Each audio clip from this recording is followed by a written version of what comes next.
Boker Or Rabotai, B'Reshut Ma'alat Harav. We continue the study of the Taryag Mitzvot, and today we're up to Mitzvah number 607, and that is the Mitzvah that's called Viduy Maasser.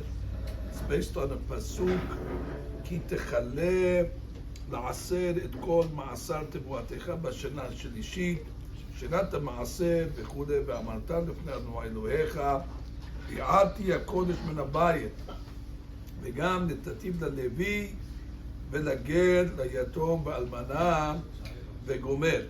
That's in דברים כ"ו, פסוקים י"ב ט"ו. So let's just review what exactly this mitzvah is.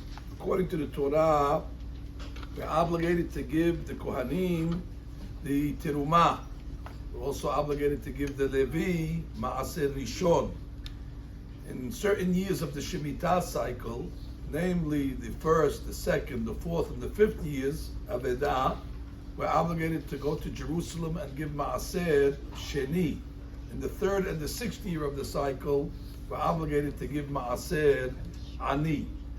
And the Torah comes and says that after the third year, after you gave Terumah, Maasser Rishon, Sheni, and Ani, you must come at the end of the third year, which is the fourth year on the last day of Pesach. And you must come to the Beit HaMikdash and you must confess that you gave all your ma'asrot and you gave everything that you're supposed to give and you didn't withhold any of these taxes. This is a confession where you're not confessing that you made a sin, you're actually confessing that you did everything correctly. Bi'arti hakodesh min habayit. I got rid of all the kodesh from the house, v'gam netativ, and I gave it according to exactly who is entitled to it. This is the called mitzvah Viduy Maasser. Now, what's the shortish of the mitzvah? So the Rabbi explains that what separates human beings from any other creature in the world, what separates us is not our intellect, because even creatures have certain amount of intellect. What separates humans from all other species is the power of speech, that we have the koach of the dibur. He goes on to explain that that's why people are even more careful in their speech than they are in their actions, because even animals have actions, but what distincts the human being, that gives us a distinction amongst all the other creatures, is the power to speak. And therefore he writes, Ba'al ken yesh harbeh mibnei adam they're afraid to compromise their speech. Shehu hahod hagadol shebahem. That's the glory of the human being. Yoter melachato b'maaser. They're more concerned about their speech than their actions. Ubehiyot inyan ha'maasrot b'terumot davar gadol. Giving the maasrot and the terumot is a great thing. Furthermore, it supports the mishartim, the ministers. It supports the kohanim. It supports the leviim. That's how they sustain themselves. So God wanted to make sure we don't fall short in this responsibility. And therefore He mandated us to verbally come along every 3 years and say we did it.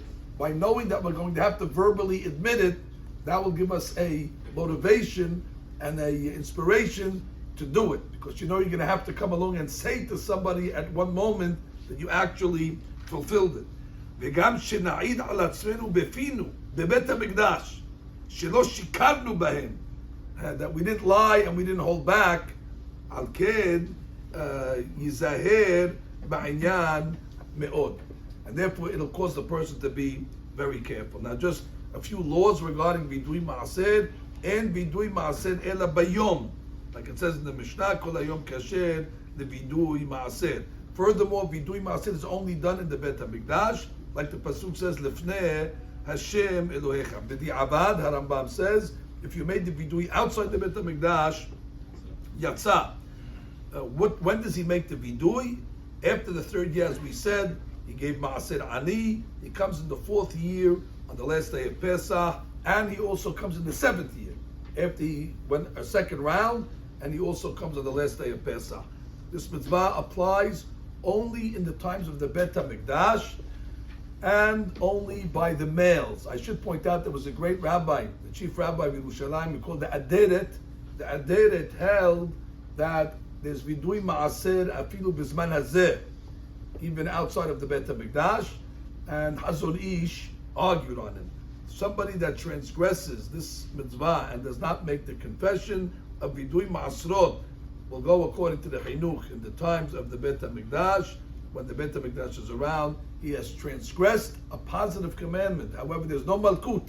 Like we know, there's only malkut on mitzvot lo ta'aseh, that is a Maasser. Here it's a positive commandment, although it's a great sin, but there is no physical punishment in this world.